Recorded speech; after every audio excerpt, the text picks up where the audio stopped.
ఓం గణేశాయ నమః. ఓం శ్రీకృష్ణ పరబ్రహ్మణే నమః. శ్రీమద్భాగవతం ప్రథమ స్కందం చదువుకుంటున్నాము. పరీక్షిత్ మహారాజు కలిపురుషుణ్ణి ఎక్కడ ఉండాలి ఎలా అనేది ఆయన చెప్పాడనమాట.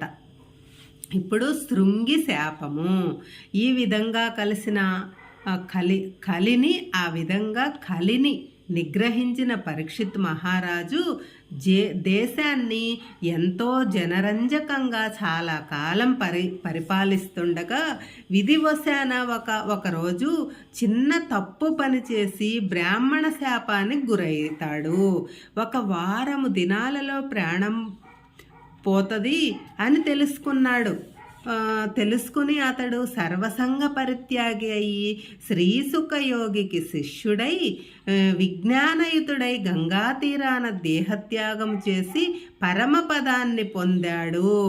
ఆయన ఒక చిన్న తప్పు చేసి ఒక ఋషి శాపం వలన నువ్వు వారంలో చనిపోతావు అని అనేసరికి ఇంకా ఆయన ఆ పరమాత్మకు శరణాగతి అయిపోయి నేను ఎంతో జ్ఞానంగా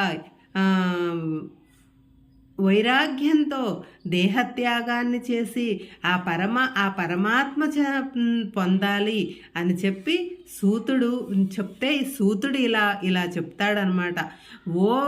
ఓ పవిత్రుడా, సౌనకముని హరిలీలలను అర్థం చేసుకునేవారు, హరిలీలలను అర్థం చేసుకునేవాళ్ళు, హరిచరిత్రలను ఆలకించేవారు, హరి పదాలను స్మరించేవారు మరణ సమయంలో కూడా ఎటువంటి వేదనను ఆవేదనను తొందరపాటును తొర్రుపాటును పొందరు. పరీక్షిత్తు కూడా అలాగే స్థిరచిత్తుడై తన అంతిమ గడియల్లో హరిచింతతోనే ఉన్నాడు. ఎప్పుడు హరిచింతనే. అప్పుడు సౌనకుడు సూతిని ఇలాగా అర్థించాడు. ఓ సూత మహాశయ, వాసుదేవుని కళ్యాణగుణ విశేషాలను పాండవ పౌత్రుడే విధంగా ఆ నందనందనుని చరణ సన్నిధిని పొందినది మొదలైన విషయాలను వినటానికి మా మనస్సు ఉవ్విళ్ళూరుతుందయ్యా.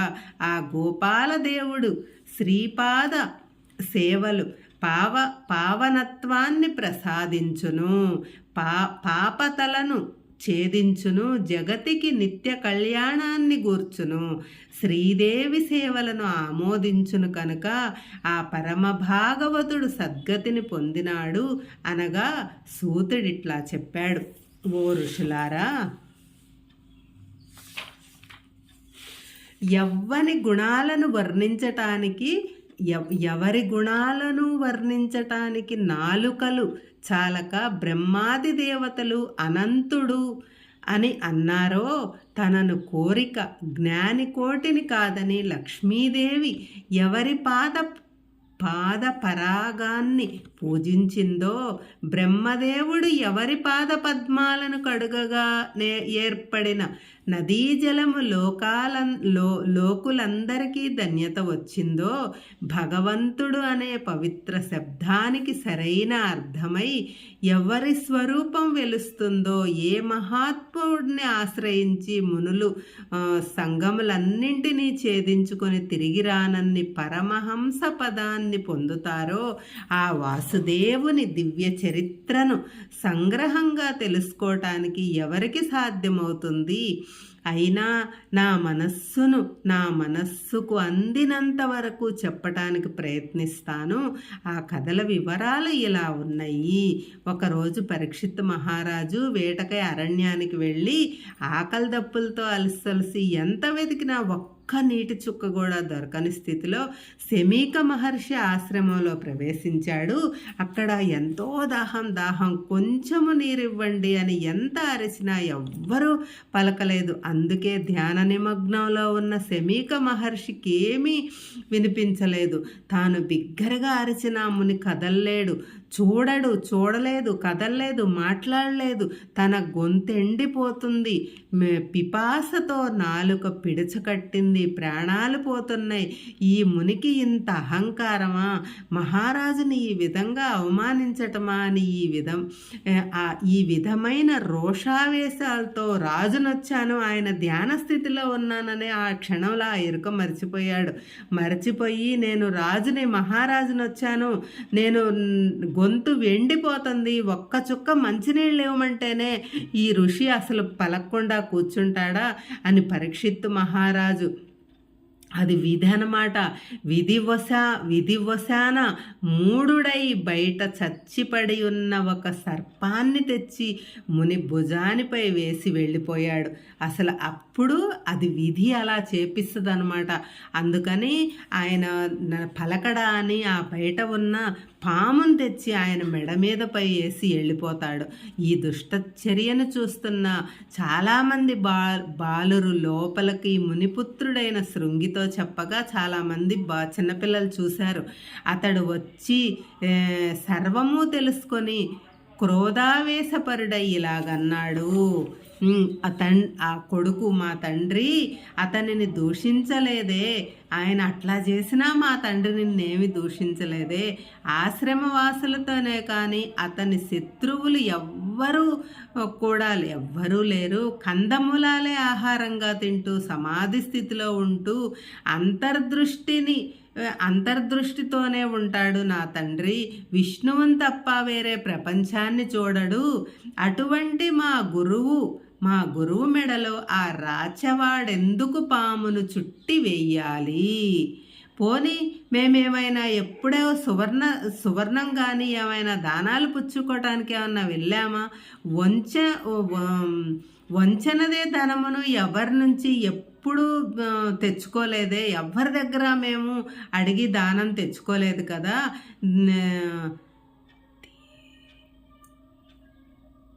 దీవనల అని ఎవరి దయాదాక్షిణ్యంతో అని ధనాశతో ఎవరిని మేము వేధించలేదు. ఇళ్ళు వాకిళ్ళు కూడా విడిచి అరణ్యంలో నివసిస్తున్నాం కదా. అటువంటప్పుడు ఆ బ్రహ్మర్షి మెడలో ఈ విధంగా పామును వేయటం ఏమైనా తగిందా అంటూ ఆ మునిబాలుడు కోపోద్రిక్తుడై అందరూ వింటుండగా ఇలా శపించాడు. ఎలాంటి సంకోచము లేకుండా చచ్చిన సర్పాన్ని తీసుకొచ్చి మౌనముద్రలో ఉన్న మా తండ్రి భుజం పైన పడవేశావు.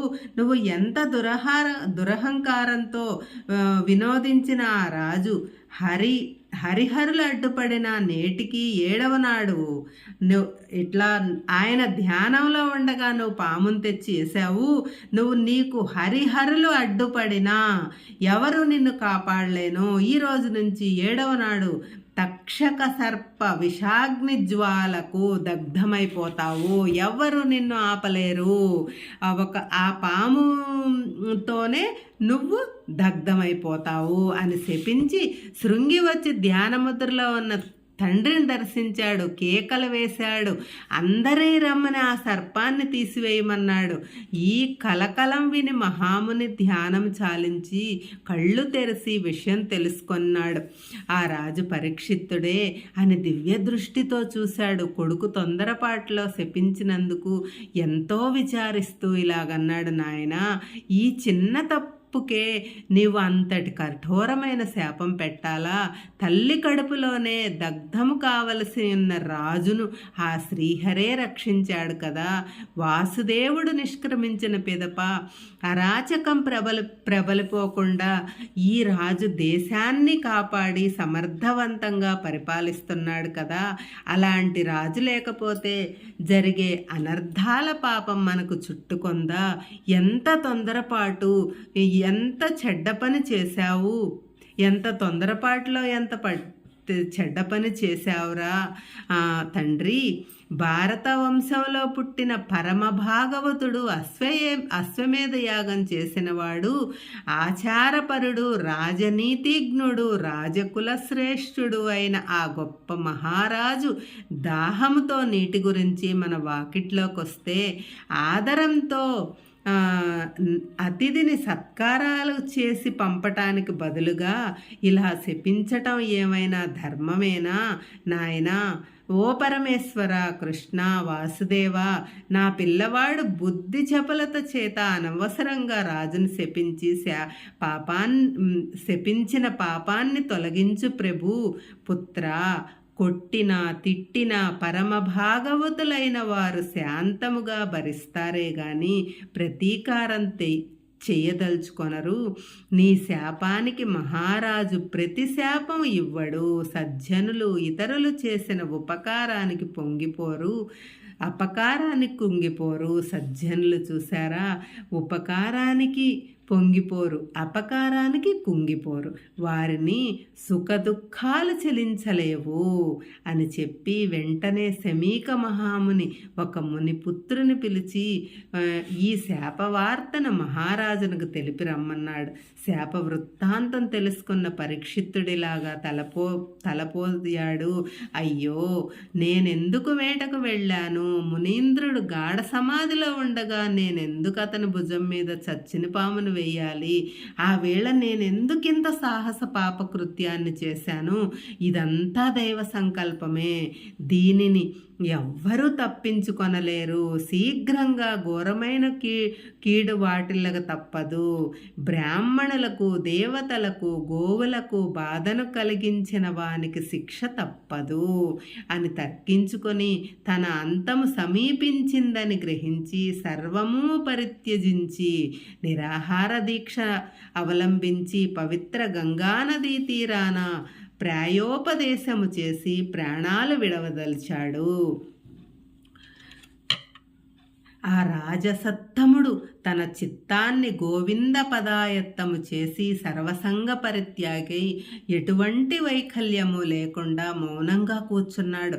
ఈ విధంగా పాండవపత్రుడైన పౌత్రుడైన పరీక్షిత్తు హరిచరణ సంస్మరణానంద కందళిత హృదయారవిందుడై విష్ణుపది ఒడ్డున గంగానది ఒడ్డున ప్రాయోపవిష్టుడయ్యున్న విషయం తెలుసుకొని సకల లోక పావన మూర్తులుగా మహానుభావులు తీరాలకే తీర్థత్వాన్నివ్వగల సమర్థులు అయిన అత్రి, విశ్వామిత్ర, భృగు, వశిష్ఠ, వ్యాస, భరద్వాజ, పరశురామ, దేవతల మైత్రేయ, కళస సంభవ, నారద, పరిత్యాది బ్రహ్మాది రాజర్షి, దేవర్షి పుంగవలు, కాండ ఋషులైన అరుణాదులు, అనేకులైన ఋషులు, ఎంతోమంది ఋషులు శిష్యులతో వచ్చారు. పరీక్షిత్తు వారందరికీ దండ ప్రణామాలు చేశాడు. హర్షాశ్రవులు కన్నుల నిండు కొనగా చేతులు జోడించి ఇలా విన్నవించాడు. ఓ దయామయులైన తపోధన్లారా, సహనం కోల్పోయి కోపముతో మునీంద్రుని భుజంపై చచ్చిన పామును వేసిన క్రూరుడను నేను, మధోన్మత్తుడను, పాపుడను.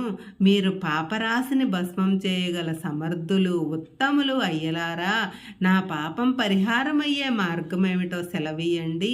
మీ పాదరజము సోకగానే నేను ధన్యుణ్ణయ్యాను. ఈ సంసార సాగరంలో మునిగి తేలుతున్న నాకు ఈ విప్రశాపము ఒక వరమే అయినట్లు భావిస్తున్నాను. తక్షకుని హరిజ్వాలలను నా దేహాన్ని సమర్పిస్తాను. ఈశ్వర సంకల్పం అనివార్యం అయితే రాబోయే ప్రతి జన్మలోనూ నాకు శ్రీకృష్ణ చింతన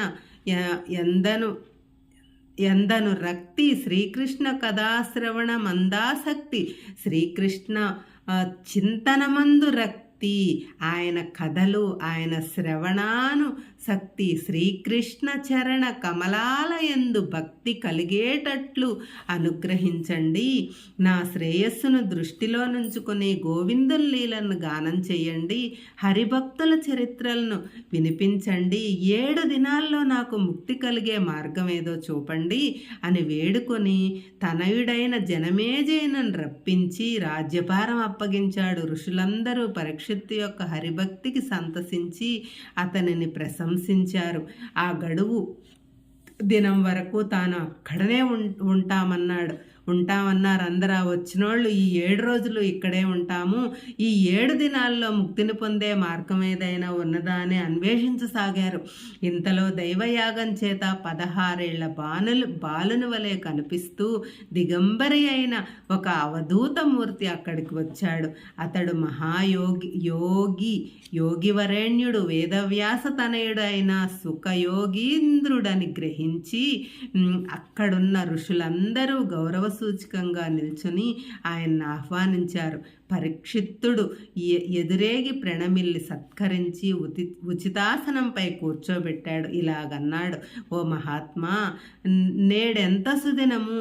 శ్రీకృష్ణ పరమాత్మయే మిమ్మల్ని ఇక్కడకు పంపించాడని నమ్ముతున్నాను నేను.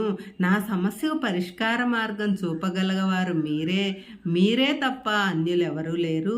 ఎల్లప్పుడూ మానవుడేమి చేస్తుండాలి, ఏమిటి వింటుండాలి, దేనిని గురించి ఆలోచిస్తుండాలి, మరణం ఆసన్నమయ్యున్న నేను ఇప్పుడేమి చెయ్యాలి, దేనిని త్యజించాలి, ఈ ప్రశ్నలకు తగు రీతిని సమాధానమిచ్చి నాకు ఉపదేశమిచ్చి నన్ను తరింపజేయ ప్రార్థిస్తున్నాను అని పరీక్షిత్తుడు శ్రీశుకుని వేడుకున్నాడు అని సూతుడు సౌనకాది ఋషులకు చెప్పాడు. హరి ఓం తత్సత్. ప్రథమ స్కందం సమాప్తము. ఓం శ్రీకృష్ణార్పణమస్తు. హరే కృష్ణ.